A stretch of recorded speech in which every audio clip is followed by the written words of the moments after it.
සුබ දවසක් කියලා පිළිගන්න සියලු දෙනාම පන්නල ටෙක් YouTube channel එකට. ඔන්න අද මම ගෙනල්ලා තියෙන්නේ enclosure එකක්. ඒ කියන්නේ අපිට පුළුවන් මේ enclosure එක පාවිච්චි කරලා අපේ laptop hard එකකින් අපිට external hard drive එකක් හදාගන්න. එහෙම නැත්නම් portable hard drive එකක් අපිට හදාගන්න පුළුවන්.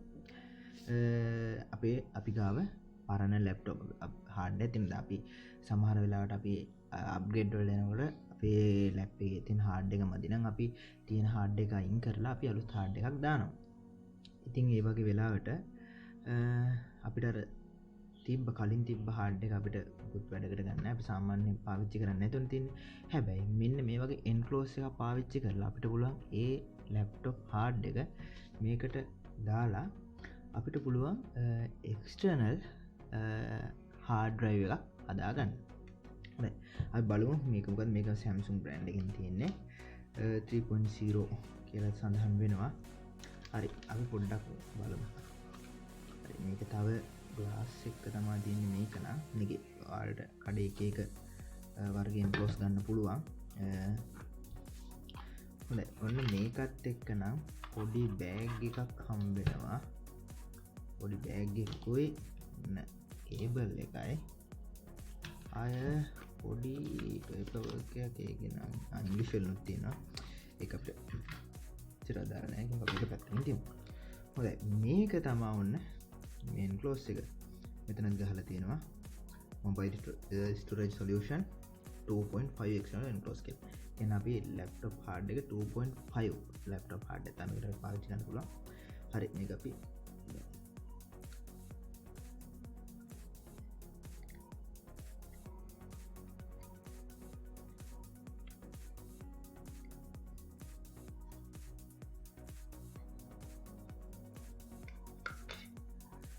හරි ඔන්න ගැලවුවට පස්සේ මේ විදිහට තමයි අපිට පේන්නේ.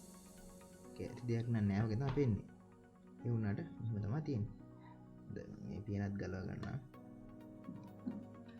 හරි. හරි. අපිට පුළුවන් මේ මෙතෙන් අපේ ලැප්ටොප් හાર્ඩ් එක සම්බන්ධ කරගන්න. මම දැන් ලැප්ටොප් හાર્ඩ් එක ගැන තියෙනවා. මම ඒක මේකට සම්බන්ධ කරගන්නවා.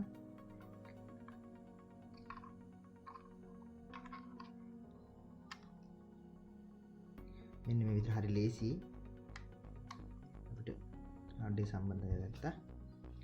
ඊට පස්සේ අපි පියන් දෙක මෙන්න මේ විදිහට ලොකු දෙයක් නෙමෙයි හાર્ඩ් එක ඇතුළට දැම්මා. මේක ඔය පැත්තට හරි.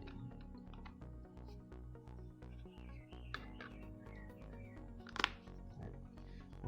දැන් මේක දැන් මේක මම බලනකොට හાર્ඩ් එක හෙල වෙනව ගතියක්වත් එහෙම මුකුත් දැනෙන්නේ නැහැ.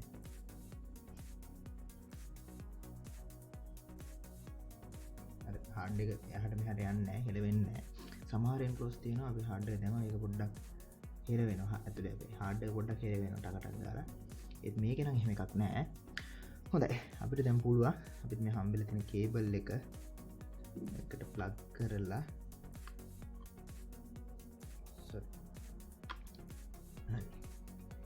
අපි දැන් මේක සම්බන්ධ කරලා බලමු.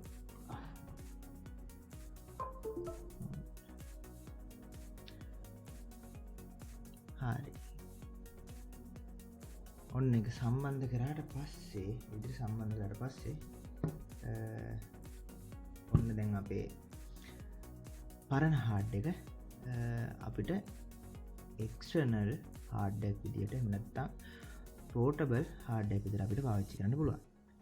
හොඳයි. එහෙනම් අපි තවත් මේ වගේ වීඩියෝ එකකින් හම්බෙමු. එතන subscribe කරලා තියාගන්න.